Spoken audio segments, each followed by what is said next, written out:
सांवरी। माँ बताती है, उस समय घर में सब बहुत खुश थे। जल्द ही घर में खुशखबरी आने वाली थी। सबसे ज्यादा मेरी दादी अपने पोते का मुंह देखने के लिए उतावली थी। एक लड़की होने के 2 साल बाद इस बार सबको एक लड़के की उम्मीद थी।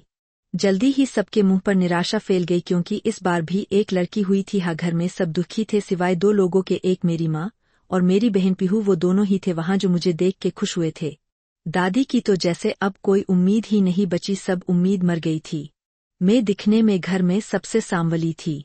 माँ कहती है मैं घर पर ही हुई थी, मुझे कोई अस्पताल नहीं ले गए। मेरी दादी मुझे गोद में नहीं लेती थी। पिताजी शहर में नौकरी करते थे, कभी कभी घर आते थे।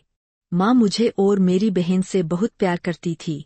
पीहू बहुत सुंदर थी इसलिए सब उसे अपने गोद में ले बहुत खिलाते थे। मैं बहुत सावली थी इसलिए मुझे कोई नहीं खिलता था। मेरी माँ थी जो मुझे दुलार करती थी। सबने मेरी रंगत की वजह से मेरा नाम सांवरी रखा था। दादी 2 साल बाद हमें छोड़ चली थी, पोते का मुंह देखने की चाहत दिल में लिए। पिताजी अब हम सबको अपने साथ शहर ले आए। हम दोनों बहन अब साथ स्कूल जाते थे। स्कूल में भी मेरे पास कोई नहीं बैठता था, कोई दोस्ती नहीं करता था। मैं बहुत रोती थी। दीदी मेरे से एक कक्षा आगे थी। दीदी मेरी सबसे अच्छी सहेली बनी। जब दीदी पास होती तो मुझे कभी भी अकेलापन नहीं लगता। इसी तरह लोगों की बेरुखी सह के बड़ी हो रही थी। अब हम कॉलेज में पढ़ते थे। दीदी अब अपनी ट्यूशन की वजह से साथ नहीं जाती थी। अब मेरे साथ मेरे पड़ोस में रहने वाली नेहा, जो कि अभी ही पड़ोस में आई थी, वो जाती थी।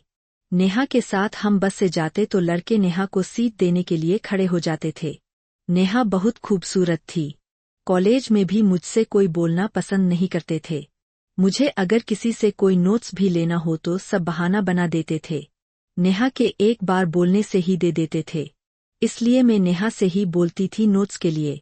कॉलेज में वार्षिक कार्यक्रम होने वाले थे, मैंने भी भाग लेने के लिए एक डांस ग्रुप में भाग लिया, पर अध्यापिका ने निकाल दिया ये बोल के कि कम ही लोग सही है। मैं अक्सर किसी से बात करने में संकोच करती थी। हमें सबकी नज़रों में अपने लिए हीनता ही दिखती थी। छुप छुप के बहुत रोती थी। मैं कुछ भी पहन लूं अच्छी ही नहीं लगती। नेहा का जन्मदिन था। नेहा को कॉलेज में सभी ने बधाई दी। नेहा ने अपने घर पर छोटी से पार्टी रखी। मुझे ज्यादा भीड़ शोर पार्टी पसंद नहीं, फिर भी हमारी एकमात्र सहेली की पार्टी में हमें जाना जरूरी था। दीदी ने अपने ट्यूशन टेस्ट के कारण साथ जाने को मना कर दिया। हमें बहुत डर सा लग रहा था। वहां मेरे कॉलेज के लड़के लड़कियां सब थे। दीदी की मदद से मैं पार्टी के लिए तैयार हो पार्टी में चली गई। वहां नेहा मेरे से 1-2 बात कर अपने बाकी के दोस्तों के स्वागत में लग गई। क्योंकि कॉलेज का कोई मेरे से बात करना पसंद नहीं करते थे, इसीलिए मैं चुपचाप एक जगह बैठे थे। नेहा अब केक काटने लगी। सब नेहा के पास खड़े हो गए, पर मैं सबसे पीछे खड़ी थी। नेहा ने केक खिलाने के लिए मुझे बुलाया और अपने बाकी के दोस्तों के साथ फोटो लेने लगी। तभी उसकी सहेली साक्षी ने बोला, सांवरी थोड़ी किनारे हो जाओ, मुझे नेहा के साथ फोटो लेनी है। और वहां खड़े लड़कों ने भी बोला, हमें ब्लैक एंड व्हाइट फोटो नहीं लेनी। ये सुन सब हंसने लगे। मैं नेहा की तरफ देखने लगी, नेहा भी उन सब के साथ हंस रही थी। मैं अपनी नजर नीचे करे वहां से हट गई। उस समय मुझे महसूस हुआ हमारा असल में कोई दोस्त है ही नहीं।